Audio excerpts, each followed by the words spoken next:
روز 21 مارت نظامیان اسرائیل اعتراف کردند که реактори به احتمال زیاد هسته‌ای سوریه را در سال 2007 محض دولت یهودی از بین برد. اسرائیل تاکید کرد که به این وسیله یک تهدید جدی محو شده پیام به کشورهای دیگر نیز ارسال شد.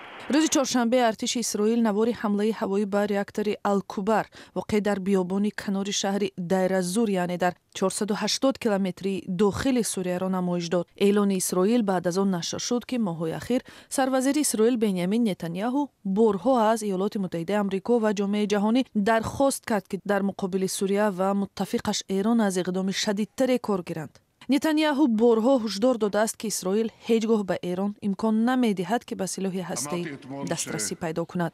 او همچنین اصرار می‌ورزد که اسرائیل امکان نمی‌دهد ایران در سوریه کارخانه تولید موشک ساخته دولت یهودی را با تهدید مواجه کند.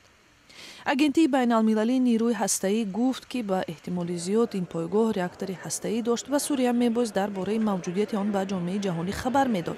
سوریه در سال 1970 سازش عدمی توسعه سلاح هسته‌ای را امضا کرده دائما اظهار می‌کرد که پایگاه یاد شده реактори هسته‌ای ندارد.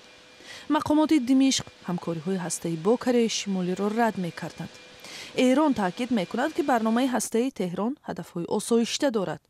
خبرگزاری رویترز با ارسال این خبر خاطر نشان می‌کند که تا هنوز نظری منبع‌های مستقل درباره نوار نظامیان اسرائیل نشر نشده است.